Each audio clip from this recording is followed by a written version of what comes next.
Friends, இன்றைக்கி chicken kebab செய்கிறது எப்படின்னு பார்க்கலாம். ஸோ 1 கிலோ சிக்கன் எடுத்திருக்கோம், நல்லா வாஷ் பண்ணியாச்சு. அடுத்தது வெறும் ப்ளைன் சில்லி பவுடர், அதுக்கடுத்து தேவைக்கேற்ற சால்ட்டு போட்டுக்கலாம். நெக்ஸ்ட்டு மஞ்சள் தூள் ஆட் பண்ணிடலாம். இப்போ இது எல்லாத்தையும் கையில் பேசுகிறீங்களா, கரண்ட் இல்லையா? ஸோ இன்றைக்கி தோரை வந்து கை இல்லாமல் கரண்டியில் வந்து செய்கிறாங்களாம், மிக்ஸ் பண்ணுறாங்க.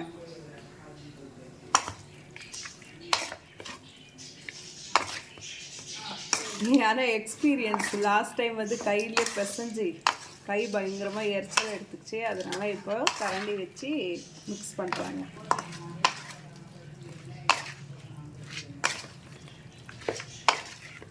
இந்த மாதிரி நல்லா ஃபைன் மிக்ஸ் பண்ணிக்கோங்க. இதுக்கடுத்து ஆஸ் யூஷுவல் நான் சொன்னது தான், வேலூர்லேருந்தே நம்ம கபாப் பவுடர் வாங்கிட்டு வந்துட்டுருக்கோம். அந்த பவுடரை மிக்ஸ் பண்ணாலே போதும் நம்மளுக்கு. இதோட இஞ்சி பூண்டு பேஸ்ட்டு நம்ம ஆட் பண்ணிக்கணுன்னா சூப்பராக இருக்கும். ஸோ அந்த பவுடர் வேணும்னாலும் உங்களுக்கு சேல்ஸுக்கு கிடைக்கும். நெக்ஸ்ட்டு இஞ்சி பூண்டு பேஸ்ட் அரைச்சதை ஆட் பண்ணிடலாம். ஒரு 2 ஸ்பூன் போல் போட்டுடலாம். நிறைய போட்டாலும் கசப்பு எடுத்துக்கும், அதனால் 2 ஸ்பூன் போதும். அதையும் நல்லா மிக்ஸ் பண்ணிக்கலாம்.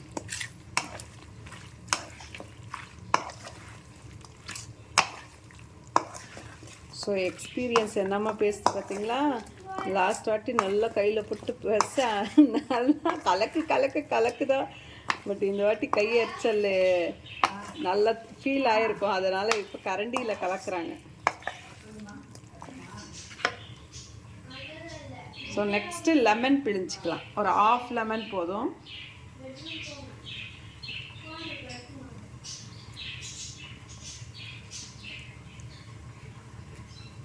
ஸோ வெறும் சாறு எடுத்துட்டு அந்த கொட்டையை எடுத்துடலாம் நம்ம.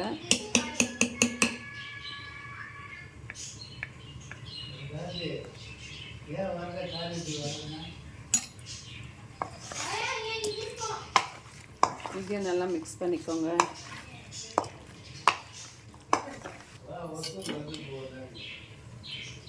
ஒரு கிலோவுக்கு 1 முட்டை உடைச்சு ஊற்றிக்கணும்.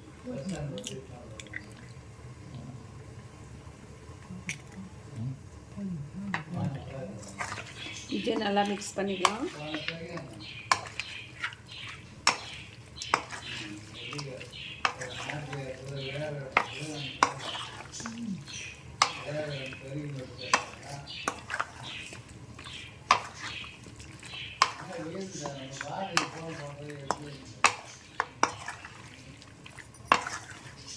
கடலை வாங்கிட்டு வந்த அந்த பவுடர், கபாப் பவுடர், இது வேலூரில் தான் நாங்கள் வாங்கிட்டு வந்தோம். அங்கே தான் எங்கள் ஃபேமஸ் இந்த மாதிரி பவுடர் கிடைக்கும். இது ஜஸ்ட்டு வாங்கிட்டு வந்து மிக்ஸ் பண்ணிட்டாலே போதும். வெறும் இஞ்சி பூண்டு லெமனு, வேறு என்ன போட்டோம், அவ்வளோதானே. இஞ்சி பூண்டு லெமனு, சில்லி பவுடர் அண்டு உப்பு ஆல்ரெடி இதுலேயே இருக்கும். நம்ம அந்த சிக்கன் பிடிக்கிறதுனால கொஞ்சம் உப்பு போட்டோம். சூப்பராக வந்து நமக்கு ரெடி ஆகிடுச்சு. இது அப்படியே ஒரு 2 ஹவர்ஸ் போல் ஊற விட்டோன்னா நல்லா ஊறிடும். அதுக்கடுத்து நம்ம ஃப்ரை பண்ணி எடுக்க வேண்டியதுதான்.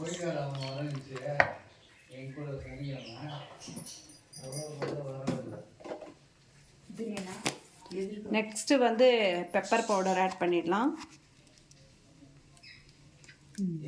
நீங்கள் எவ்வளோ ஸ்பைஸியாக சாப்பிட்றீங்களோ அதுக்கு ஏற்ற மாதிரி பெப்பர் பவுடர் ஆட் பண்ணலாம். ஃப்ரை பண்ணி எடுத்துட்டு மேலேயும் கொஞ்சம் பெப்பர் பவுடர் சால்ட்டு போட்டு சாப்பிட்டோன்னா நல்லா டேஸ்டியாக இருக்கும்.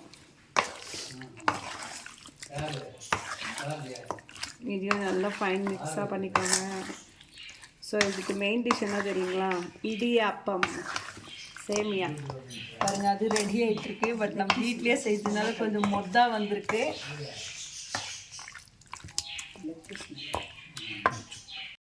இப்போ வந்து 8 o'clock ஆயிடுச்சு. 3 ஹவருக்கு மேலே நல்லா ஊறிடுச்சு. இப்போ வந்து நம்ம எண்ணெய் ஊற்றி வச்சாச்சு கடாயில். நம்ம வந்து சிக்கனை பொரிச்சு எடுத்துடலாம். சிக்கன் 65 ரெடி பண்ணிடலாம். ஸோ சும்மா ஒரு 4 பீஸ் போட்டிருக்கோம். உப்பு காரம் எப்படி இருக்குது டெஸ்ட் பண்ணுறதுக்காக. அதுக்கடுத்து எல்லாம் கரெக்டாக இருக்குன்னா எல்லாமே ஃபுல்லாக போட்டு பொரிச்சு எடுத்துடலாம். ஸோ ரெடி ஆயிடுச்சு சேமியா வித் சிக்கன் கபாப். எப்படிடா இருக்குது taste? Chicken leg piece. Chicken 65 எங்கள் வீட்டோட சேமியா சூப்பராக ரெடி ஆகிடுச்சு. இடியாப்பம். ஸோ இப்போது இடியாப்பம் வந்து அத்தை புழிஞ்சு வச்சுருக்காங்க. அதையும் நம்ம எடுத்து இட்லி குண்டாவில் வச்சுட்டு நம்ம ஆவிரி வச்சிட்டாலே சூப்பரான இடியாப்பம் ரெடி ஆகிடும். ஸோ கலர் எதுக்கு இந்த மாதிரி மாறி இருக்கேன்னு பார்த்தீங்கன்னா, நம்ம வாழை இலையில் வந்து வச்சோம் இல்லைங்களா, அதனால். ஸோ இந்த மாதிரி வீட்லேயே ஹெல்த்தியாக டேஸ்டியாக செஞ்சு சாப்பிடும்போது சூப்பராக நிறையவும் சாப்பிடுவாங்க நம்ம வீட்டு பசங்க. ஸோ நீங்களும் ட்ரை பண்ணுங்கள் இதே மாதிரி. அண்ட் இந்த வீடியோ உங்களுக்கு பிடிச்சிருந்தா மறக்காமல் லைக் ஷேர் கமெண்ட் பண்ணுங்கள். சாப்பிடுமா தொடர்ந்து என்னோடய சேனலுக்கு வந்து உங்களோட ஆதரவை கொடுத்துட்டே இருங்க.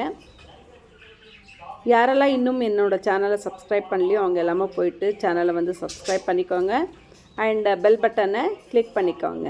அப்போ தான் நான் போடுற அனைத்து வீடியோவும் உங்களுக்கு நோட்டிஃபிகேஷனாக வரும். நன்றி. இவ்வளோ நேரம் பொறுமையாக பார்த்ததுக்கு மிக்க நன்றி.